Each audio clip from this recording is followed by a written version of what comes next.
Oi gente, eu sou o Colombo, vou explicar hoje aqui sobre Shellcode, o que ele é e para que ele é importante. Primeiramente, o que é o Shellcode, né? Definição de Shellcode. Algumas coisas, se você pesquisar na internet, vai dizer que é um conjunto de instruções executadas por um programa exploitado. Então, se você tem um programa que você exploitou com um exemplo, por exemplo, de buffer overflow, e você quer executar um código, então, depois que você conseguiu esse buffer overflow, você vai usar shellcode. Então, por isso que é importante. Mas esse é só um exemplo. Praticamente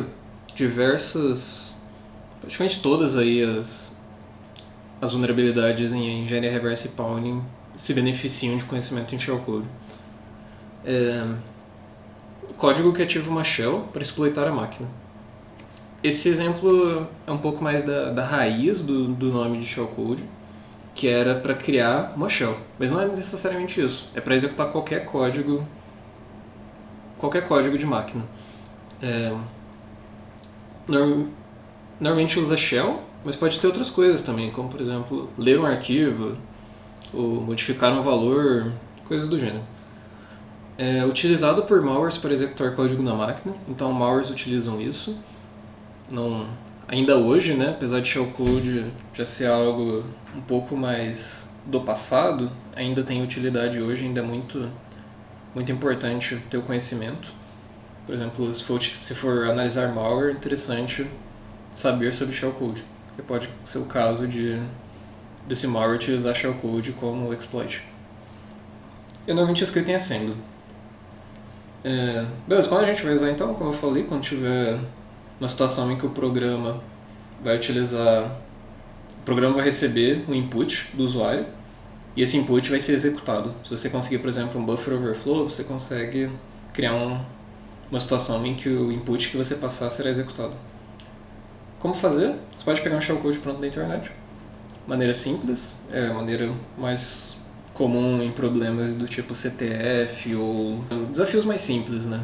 Mas muitas vezes você vai querer criar o seu próprio shellcode em situações mais complexas, porque pode haver situações do tipo tem limite de tamanho ou existem funções que não podem ser utilizadas, coisas do gênero.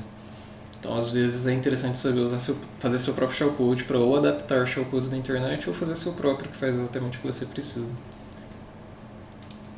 Primeira coisa então é como achar um shellcode na internet. Bem simples, digita no Google o nome da arquitetura, shellcode, e você vai ter vários exemplos. Se você quisesse de 32 bits, você pode colocar o x86. Se você quisesse ARM, você colocava ARM e aí shellcode.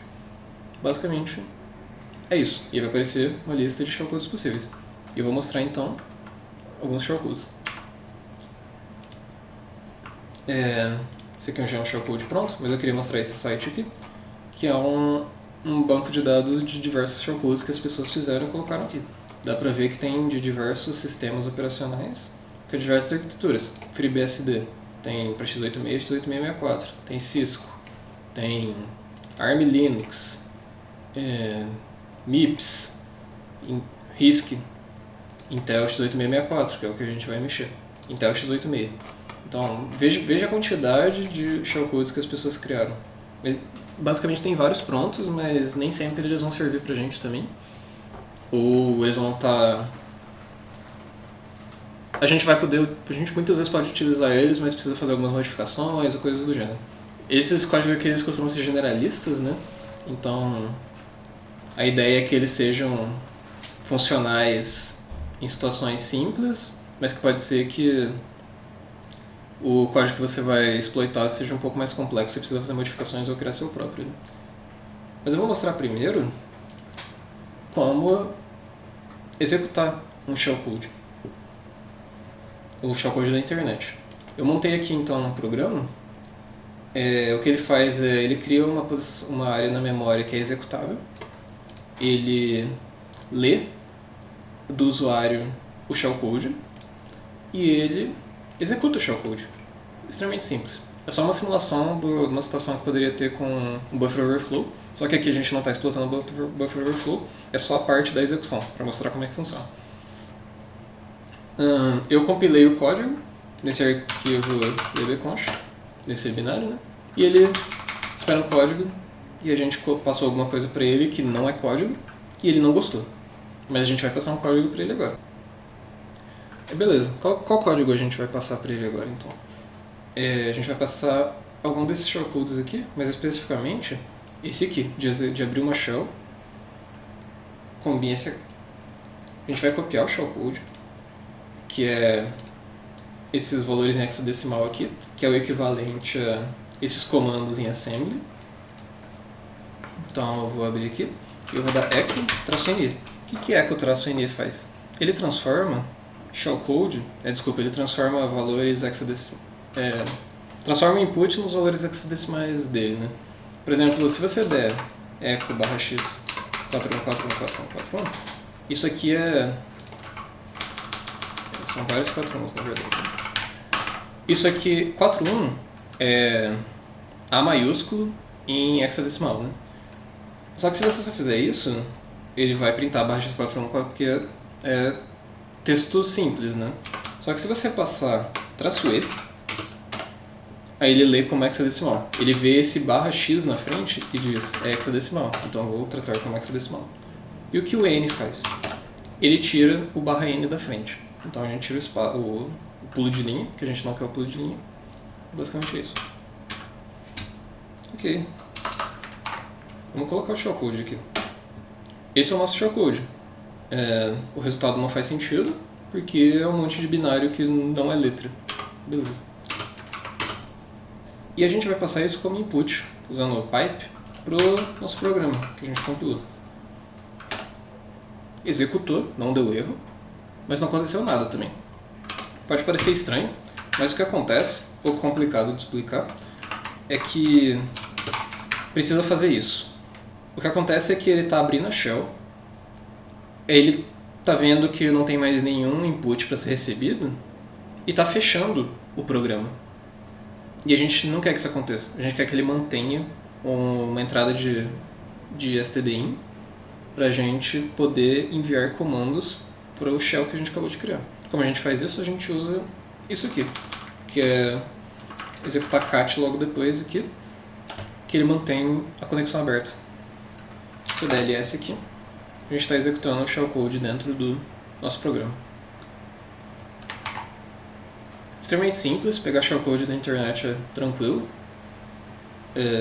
mas se houver alguma limitação no programa, se por exemplo o programa disser que o shellcode tem que ter um tamanho máximo, esse shellcode específico a gente pegou, ele tem 27 bytes, né?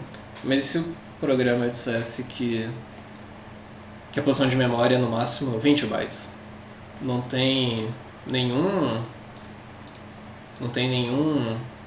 shellcode aqui que abra uma shell com 20 bytes. A gente teria que criar o nosso próprio.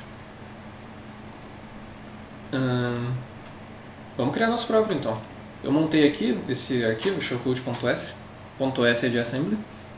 E eu já coloquei o header aqui. Esse header é necessário, não precisa entender muito bem o que ele faz, mas ele vai ser necessário para o compilador entender o que a gente está querendo compilar. Mas o que a gente vai compilar então? O que a gente vai escrever? A gente precisa olhar aqui no site do Chromium, ele fala... Pode parecer estranho, né? O site do Chromium, o que isso tem a ver? Mas ele tem uma lista de funções, no caso de syscalls, né? Que você pode usar. E a gente quer syscalls de x8664. Então, porque é o nosso sistema, né? E a gente pode ver que a gente tem o read, write, open, para ler arquivos, por exemplo. Eu quero ler um arquivo, vou usar essas 3 syscalls aqui. Tem um monte de syscalls, tem centenas de syscalls. E a gente pode usar essas syscalls para executar, para colocar no nosso shellcode. Especificamente eu vou mostrar um bem simples aqui, que é o exit. A única coisa que ele faz, ele sai. Então é bem simples para mostrar que realmente está funcionando. Como funciona então? Xcode de número 60. É interessante saber como é que usa essa tabela, né? Como funciona uma syscall? Uma syscall tem... Deixa eu abrir aqui. Você chama syscall. E o que ele vai usar na syscall? Ele vai executar a syscall de número de tal número que está no registrador RX. Por exemplo, se eu colocar no RX o valor 0, ele vai executar a syscall 0, que é read. Se eu colocar 2, ele vai executar a syscall 2, que é open. Então a gente quer a syscall de número 60, que era o exit. E aí depois tem os argumentos. Em x86-64, a gente recebe os argumentos pelos registradores apontados aqui, RDI, RSI, RDX, R10, R8 e R9. E se tiver mais parâmetros do que isso, coloca na stack. É um pouco diferente do x86 normal, né, de 32 bits, que ele recebe tudo pelo stack. Na verdade, é um pouco mais complicado que isso. Syscalls em x86 ele recebe por uns outros registradores, é um pouco mais complexo. Mas aqui, em x86-64, por esses registradores aqui. Especificamente o exit, de número 60, ele recebe só um registrador, que é o RDI, que é o código de erro, que é o código que vai executar na saída, né? Por exemplo, se você tivesse um código C, vou colocar aqui embaixo, mas pensa que a gente está escrevendo um código C. Se você colocasse return 0, não é equivalente a exit, né? Mas é como se você estivesse dizendo exit 0. Não é exatamente equivalente, lembre-se disso. Mas seria como um exit 1, por exemplo. Então, a ideia é essa. Mas aqui a gente vai mudar então o valor de RDI para ele retornar 4.2. 4.2 decimal mesmo. Beleza. A gente precisa testar então, se isso funciona. A gente vai compilar. Como compila o shellcode em assembly? A gente vai passar GCC no stdlib para não colocar funções adicionais no nosso código. O stdlib é uma biblioteca de várias funções de ajuda e a gente não quer que tenha isso no nosso código, porque a gente nem está usando, né? Então no stdlib. Static, que vai colocar tudo que a gente precisa direto no binário. É importante porque pode ter uma situação em que ele vai utilizar alguma coisa que é compartilhada, só que está na nossa máquina. E na máquina que a gente vai executar o código não vai estar lá. Então a gente quer que mande tudo junto. Basicamente a ideia é essa. Traço O0, que é uma flag para dizer que a gente quer que o código seja exatamente igual ao que a gente colocou. Então o compilador não vai ter o compilador não vai fazer nenhuma modificação para tentar deixar o código melhor, digamos assim. E shellcode.s, né? E a gente vai colocar isso -o shellcode. É igual C a partir daqui, né? Vai colocar o binário no arquivo shellcode. Beleza. Vamos executar então. Não aconteceu nada. Mas era esperado, né? A gente só saiu. Vamos tentar então usar strace para ver o que aconteceu. strace mostra todas as chamadas de sistema que a gente executou. E dá para ver aqui então exit 4.2, que é exatamente o que a gente queria. Mas será que isso funciona no nosso programa? Será que a gente consegue dizer para ele simplesmente sair? Vamos fazer uma modificação aqui então. Vamos printar você falhou aqui. E se ele vai executar isso aqui se o nosso shellcode não sair, né? Se a gente executar o shellcode e ele não der exit, ele vai entrar aqui. Mas se ele der exit, ele não vai entrar aqui. A gente precisa compilar isso de novo. Eu vou compilar o bbconst.c para bbconst. E eu vou fazer a mesma coisa. Mas aí no caso, como a gente passa nosso shellcode pro programa? A gente vai usar object copy. Isso aqui ele copia uma região do binário para um arquivo. O que a gente está fazendo então? A gente está copiando a região text, que é a região de código. A gente vai dizer para o arquivo raw, que é a gente vai tirar do shellcode.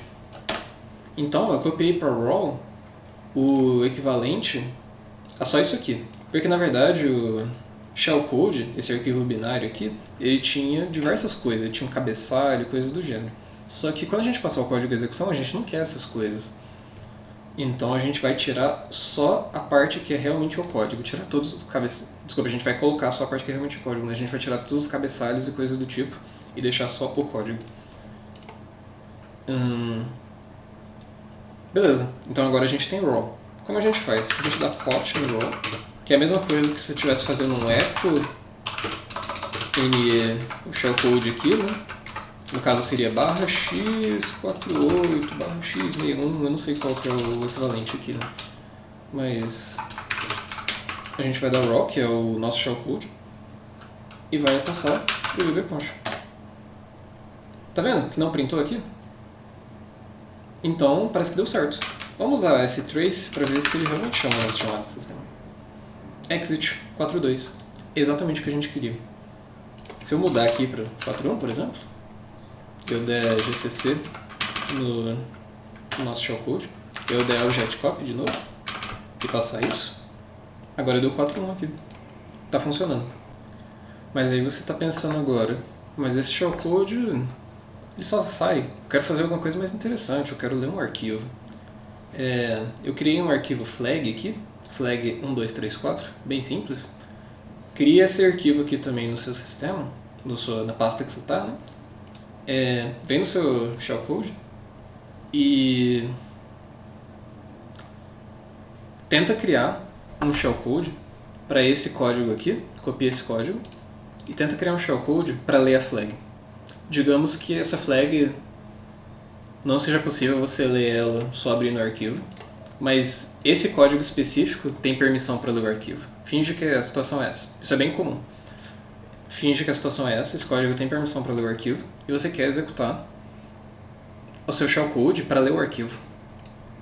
Então tenta modificar esse shellcode que a gente criou para ele ler esse arquivo, para ler a flag.